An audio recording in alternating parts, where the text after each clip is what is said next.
of it is because of the way he plays, it keeps rhythm in the game, right? He doesn't pound it. Head's always on a swivel. He's just looking to make the right basketball play. There we go right there. Just like that. As you can see, Jokic is an outstanding passer. The dribble handoff was his specialty, so of course we had to bring it to the court. Coach Harp, let's go ahead and break this thing down and show everybody how this is done and how they score so easily. Do you mind being Jokic for a little bit? No problem. We're going to put your hand, the ball on your hand at the top of the circle. I'm going to try and play a little defense here. Yeah. Mr. Harper coming out of the corner.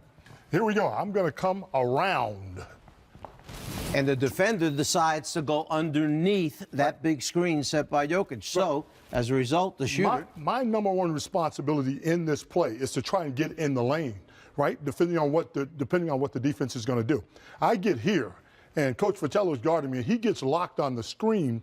I'm going to stop and pop and knock down the little short jump shot. You can make this an easier shot by moving the dribble handoff down a little bit. So if I come off, he's locked there, then I'm stopping, I'm popping, and knocking down that little short shot. If he continues to trail on the dribble handoff, which is another way to defend it, you're gonna pick him off.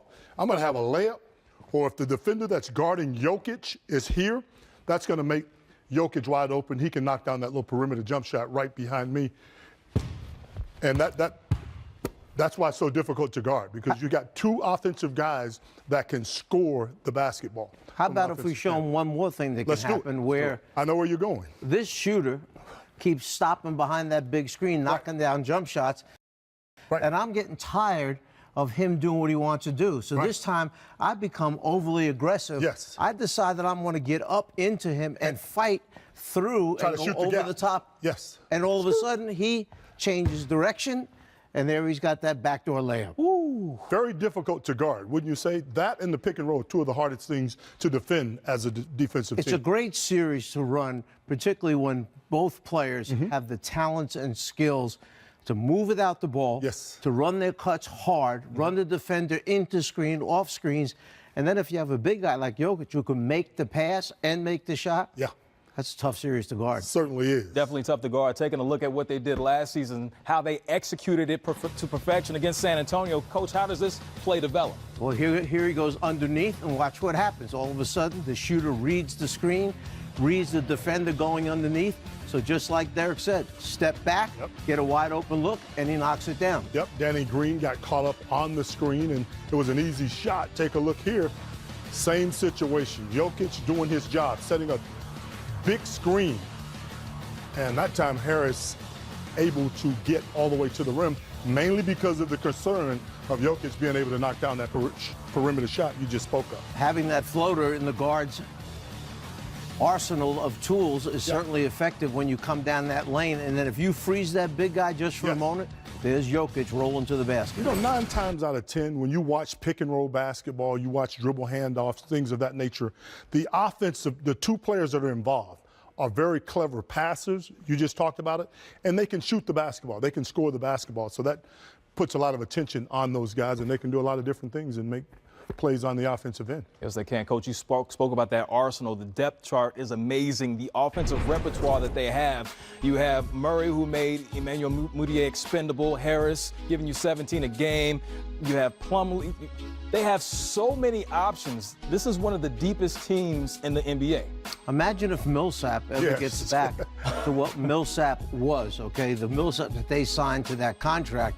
If he comes back to the old form he had, this young backcourt growing and developing, and then Barton as that sixth man / starter coming off the bench or in the starting role, they're pretty effective offensively. The thing that I like when you start talking about Jokic and Millsap, whether or not they can coexist, they can, because both guys have some similar styles as players. Jokic can knock down the outside shot, so can Millsap from the perimeter. So it's very difficult to hone in on what they're trying to do out on the floor. Millsap, a very outstanding player, 4-time All-Star, missed 44 games last season, was somewhat of the glue, but they were still able to be productive offensively with him not being in the lineup, with other players stepping up. You know, you look at a Gary Harris who gave you 17 a game, was able to do it offensively and defensively. Talk about him and the other backcourt and how they're able to perform so well in Denver. Well, besides numbers that Millsap put up, I think one of his biggest things is with this young group, he can give them that blacksmith mentality that you come in and you pound each night and you pound each night and you work at it and you're physical and you're tough, because we're not going to be a playoff team unless we have the mental toughness. And sometimes with young players like the backcourt you just mentioned, they have to understand how hard it is to make the playoffs, particularly in the Western Conference. You know, we were talking about them possibly being fourth in the Western Conference. I don't agree with that. But I do think Denver is one of those teams that you catch them at the wrong time, they can really be a problem for you in the first round of the playoffs. Particularly at home in their building, where they can run and put numbers up and you're sucking wind right there. Yes, sir. Only place I ever asked to come out of the game was in Denver. Altitude. That altitude is crazy. So you have Murray, who's solidified himself at the point guard position, giving you about 16 per game, received votes for most improved player. What about his game makes their offense run so smoothly?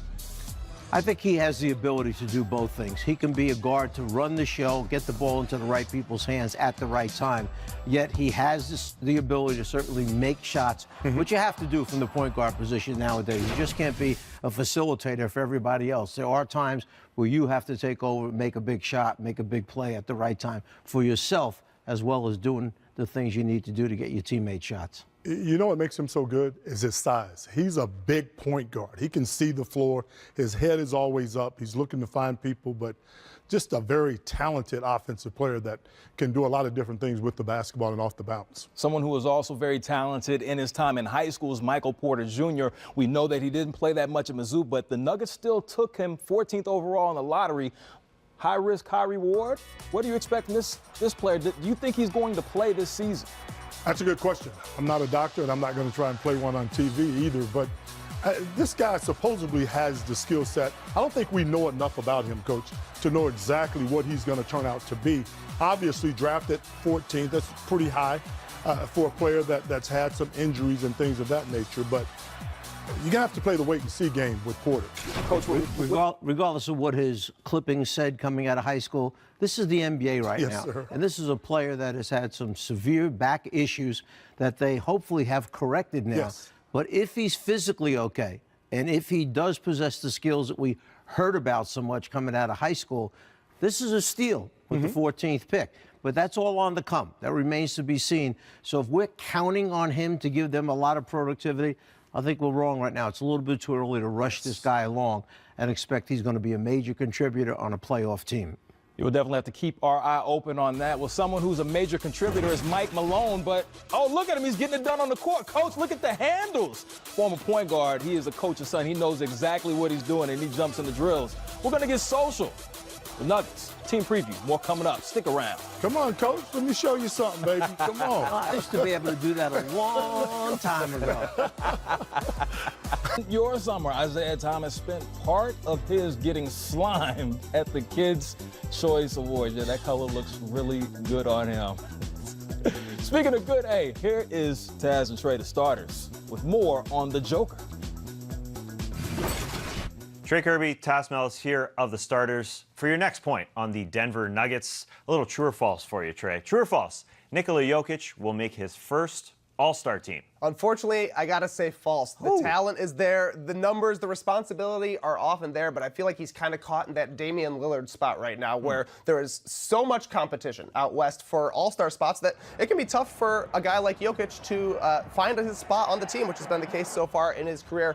He really needs to have a fast start, the same way Lillard did last season when he made his way back to the All-Star game. So far in his career, though, that has not been the case with Jokic. He has seemed to play his way into shape throughout the season, kind of get in a rhythm, build towards things in the second half of the season. So if he's able to put together an incredible first half of the season, he could be an All-Star. Last year, 22-11 after the All-Star break, almost 7 assists. But in the first half of the season, it's not quite there. Hopefully, with a little bit more of a reshaped body coming into this year, Jokic is going to be ready to roll.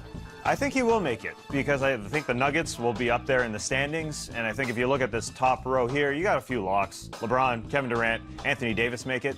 But then some suspects that might not. LaMarcus Aldridge might have his spot taken by DeMar DeRozan, his new teammate.